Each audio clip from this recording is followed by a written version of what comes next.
एक मुलाकात ऐसी शख्सियतों के साथ जिन्होंने दिया है अपने जीवन को एक नया मुकाम। रूबरू कराएंगे ऐसी कुछ हस्तियों के साथ एक खास शख्सियत के साथ मुलाकात जयदेव पटेल के साथ नंबर 1 इंडिया न्यूज पर। नमस्कार व्यूअर्स, मैं हूं जयदेव पटेल, आप देख रहे हैं नंबर 1 इंडिया न्यूज। आपका एक बार फिर स्वागत है एक खास शख्स के साथ मुलाकात प्रोग्राम में। आज हमारे साथ खास हमारे जाने माने अर्थशास्त्री प्रोफेसर अरुण कुमार। प्रोफेसर अरुण कुमार, आपका बहुत बहुत स्वागत है आज के हमारे प्रोग्राम में। धन्यवाद। प्रोफेसर अरुण कुमार, आपसे मेरा पहला सवाल है कि महंगाई को लेकर अंतर्राष्ट्रीय परिप्रेक्ष्य में देखें तो सरकार ये भी कहती है कि यहाँ पर क्या महंगाई की बात कर रहे हो, दुनिया भर में महंगाई एक बड़ी समस्या है। फेडरल रिजर्व ने भी अपनी ब्याज दरें बढ़ा दी है। ये एक तर्क दिया जाता है अमेरिका का। हरदीप पुरी ने एक उदाहरण दिया था कि अमेरिका हो, कनाडा हो, फ्रांस हो, स्पेन हो, जर्मनी हो, इंग्लैंड हो, वहां तो 50-50% पेट्रोल के दाम बढ़ गए हैं। बाद में पता लगा परचेजिंग पावर पैरिटी का प्रिंसिपल अप्लाई करें तो गैस हमारी दुनिया में सबसे महंगी है, पेट्रोल तीसरा सबसे महंगा है और डीजल 8वां सबसे महंगा है। पर अगर ये अंतर्राष्ट्रीय एक समस्या है महंगाई, तो रोक सरकार के सामने जो विकल्प होते हैं वो सीमित हो जाते हैं क्या? ऐसा है कि देखिए, दोनों चीजें हैं। एक तो हमारे देश में अंदरूनी कारण है और दूसरा दुनिया की वजह पे है। तो हमारे यहाँ जैसे कि पैंडेमिक आया, तो पैंडेमिक के चलते ही अभी आप देख रहे हैं कि 1 साल से ज्यादा हो गया हमारा होलसेल प्राइस इंडेक्स 10% से ज्यादा बढ़ रहा है। तो उसमें भी इंटरनेशनल कारण है कि जो दुनिया के बाजार हैं वहाँ पे तेल भी महंगा हुआ, वहाँ पे जो मेटल्स हैं उनके दाम भी बढ़े, जगह जगह सप्लाई बॉटलनेक हो गए। लेकिन हमारे देश में सप्लाई बॉटलनेक हो गए और हमारे देश में जो पेट्रोल और डीजल पे जो टैक्स है वो बहुत ज्यादा है। मतलब कि सेंट्रल गवर्नमेंट ही 25-26 रुपए ले लेती है, जो स्टेट गवर्नमेंट से वो ले लेते हैं।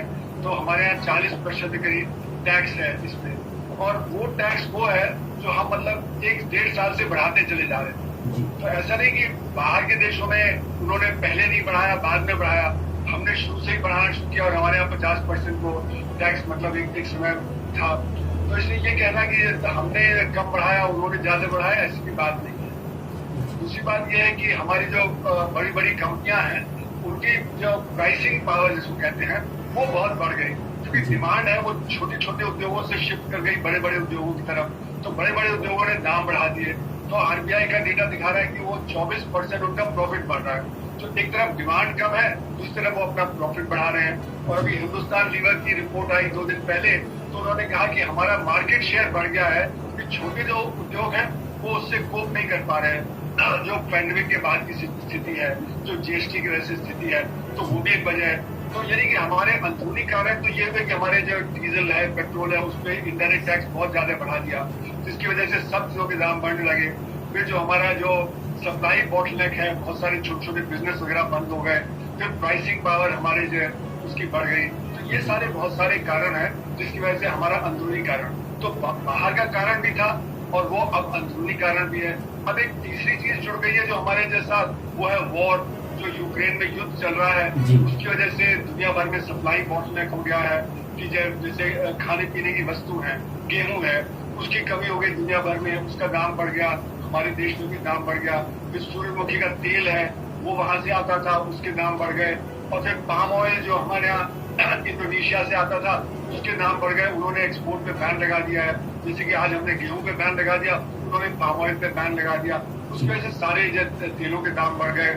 फिर इसी तरह से चीन में अभी आपने देखा कि ओमिक्रॉन की वजह से वहां पे जगह जगह लॉकडाउन हो गया है। तो चीन तो दुनिया का जो है एक मैन्युफैक्चरिंग हब है, तो मैन्युफैक्चरिंग में सब जगह परेशानी हो गई है, शॉर्टेज हो गई है। तो सप्लाई बॉटलनेक बाहर से भी है, अंदर से भी है। जो अंदर की चीजें वो तो हम ठीक कर रहे हैं, जो बाहर की चीजें उसके ऊपर तो हमारे पास जोर नहीं है। जैसे हम पेट्रोल और डीजल पे अपना टैक्स कम कर सकते हैं, उससे अगर 15 रुपए कम टैक्स पे किया तो 15 रुपए वहां पे दाम कम हो जाएंगे। उसकी वजह से जो राहत मिलेगी सबको। फिर जो सप्लाई बॉटलनेक है, जो स्मॉल मीडियम इंडस्ट्री जो बंद हो गई है, जो छोटे छोटे कारखाने बंद हो गए, उनको हम सपोर्ट करें तो सप्लाई बॉटलनेक कम हो जाएगा।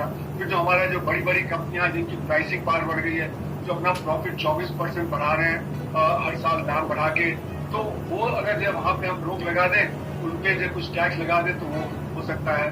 तो ऐसे सरकार कई कदम उठा सकती है, जैसे कि डायरेक्ट टैक्स बढ़ा दे, इनडायरेक्ट टैक्स कम कर दे। सरकार तो उल्टा सोच रही है कि हम जो 5% के स्लैब पे है जीएसटी में, उनको 8% पे कर दें। तो फिर जो इंटरमीडिएट गुड्स के दाम बढ़ जाएंगे, जब कुछ बेसिक गुड्स के दाम बढ़ जाएंगे तो इन्फ्लेशन फिर तेज हो जाएगा। फिर वो सोच रहे कि 18% पे कई चीजें हैं उनको 28% पे कर दे, तो चलिए ठीक है, जो सिन गुड्स हैं, जो लग्जरी गुड्स हैं, उनका तो फर्क नहीं पड़ेगा, और जो एसेंशियल सर्विसेज हैं बाकी हैं उनका तो फिर इन्फ्लेशन पे असर पड़ेगा। तो सरकार को एक नीति बना के अपने दाम कंट्रोल करने के लिए करना पड़ेगा। अगर सरकार नहीं करेगी तो आरबीआई के करने से नहीं होगा। आरबीआई तो लिक्विडिटी कम कर देगी, सीआरआर वगैरह बढ़ा के या फिर इंटरेस्ट रेट बढ़ा के, पर इस समय क्योंकि सप्लाई बॉटलनेक है तो इन सब चीजों का असर नहीं पड़ेगा। असर ये होगा आरबीआई की पॉलिसी का कि हमारा ग्रोथ रेट और कम हो जाएगा। जब ग्रोथ रेट कम हो जाएगा तो उससे हमारा जो टैक्स कलेक्शन वो कम हो जाएगा, और टैक्स कलेक्शन कम होने से हमारे बजट में फिर और परेशानी आ जाएगी। तो इसलिए सरकार उल्टी नीति अपना रही है, जो अपनाना चाहिए वो नहीं कर रही। जी प्रोफेसर अरुण कुमार, इसमें एक और चीज बताइए कि ये जो आरबीआई कर रहा है, आरबीआई का देखिए सीधा फलसफा है कि डिमांड को किल कर दो, मांग को खत्म कर दो तो महंगाई खत्म हो जाएगी। अरे मांग के चलते महंगाई है क्या भारत में आज की तारीख में, या सप्लाई साइड कॉन्स्टेंस है, या इनपुट कॉस्ट बढ़ रही है इसलिए महंगाई बढ़ रही है? आप मांग को बिल्कुल खत्म कर देंगे तो विकास थम जाएगा, विकास थम गया तो आम आदमी की जेब में पैसा कैसे आएगा? मैंने अभी कहा कि जो सीआरआर को वो बढ़ा रहे हैं लिक्विडिटी कम करने के लिए, और जैसे उन्होंने इंटरेस्ट रेट कम किया, बढ़ा दिया है ना, तो ये सारी चीजें जैसे आप सही कह रहे हैं कि वो डिमांड को किल करने की कोशिश है, पर डिमांड तो पहले से ही कम थी, जिसकी वजह से ग्रोथ हमारे यहाँ कम थी, हमारा कंजम्पशन अभी भी रिवाइव नहीं हो पाया पूरी तरह से। और सरकारी आंकड़े जो दिखा रहे हैं कि 7% 8% का ग्रोथ है, उसमें असंगठित क्षेत्र के आंकड़े तो अलग से आते ही नहीं है। तो अगर एक्चुअल में देखा जाए तो 7-8% की ग्रोथ नहीं है, इस समय 0% की ग्रोथ है करीब। तो ग्रोथ और कम हो जाएगी अर्थव्यवस्था में, उससे जो हमारे गरीब आदमी उसकी परेशानी और बढ़ जाएगी। एक तरफ दाम बढ़ रहे हैं, उसकी पॉकेट पे डाका पड़ रहा है, दूसरी तरफ उसकी आमदनी कम हो जाएगा, उसका जो नौकरी खत्म हो जाएगा तो उसको और ज्यादा असर पड़ेगा, तो उससे तो हाहाकार और बढ़ जाएगा। तो इसलिए सप्लाई जो साइड की नीतियां भी सरकार अपना रही है, उससे सप्लाई नहीं बढ़ने वाली है। सप्लाई साइड की नीतियों का मतलब होता है कि आप जब बिजनेस का प्रॉफिट बढ़ा रहे हैं, बिजनेस का प्रॉफिट तो तब बढ़ेगा जब डिमांड होगी। अगर डिमांड नहीं होगी तो आप उनको जो टैक्स कंसेशन देंगे भी तो उससे जो वो इन्वेस्टमेंट और नहीं बढ़ाएंगे, क्योंकि जब तक डिमांड नहीं होगी तो इन्वेस्ट करके क्या करेंगे।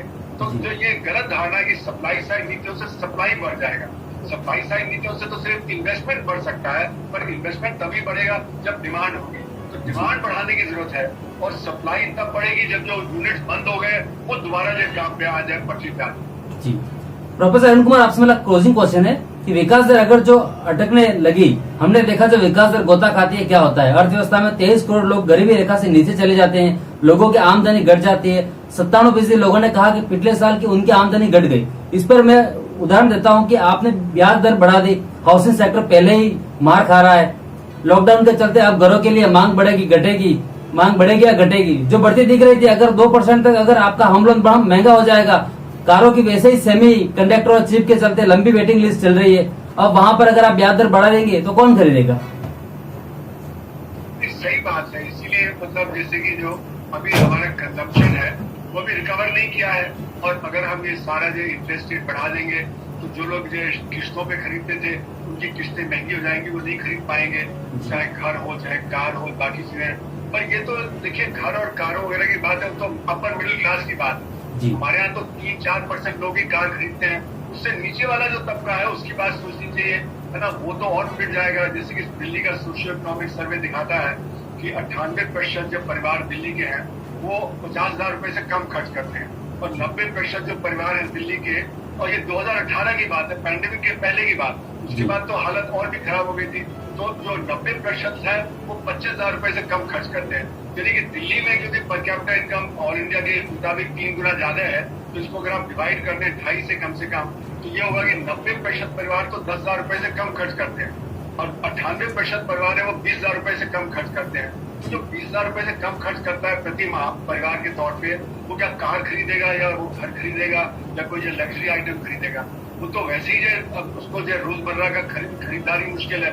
तो उनकी बात सोचनी चाहिए हमें। और ये बात सही है कि जो middle class, upper middle class और रिच है वो EMI से परेशान होगा। अच्छा, जो रिच और अपर मिडिल क्लास है उसको तो EMI का फर्क नहीं पड़ेगा, पर मिडिल क्लास वाले को तो फर्क पड़ेगा कि EMI, क्योंकि उसकी तो सेविंग बहुत कम है, और जो गरीब आदमी है उसको तो दाम भी बढ़ेगा, और जैसे मैंने कहा कि उससे दाम बढ़ने से उसकी पॉकेट पे डाका पड़ता है, और फिर उसके जो रोजगार भी कम हो जाएगा तो उसकी आमदनी कम हो जाएगी, तो डबल उसके ऊपर मार पड़ेगी, उससे अर्थव्यवस्था और भी ज्यादा चरमरा जाएगी। जी प्रोफेसर अरुण कुमार, आप नंबर 1 इंडिया के लिए समय निकाला, उसके लिए आपका बहुत बहुत धन्यवाद। धन्यवाद। Thank you.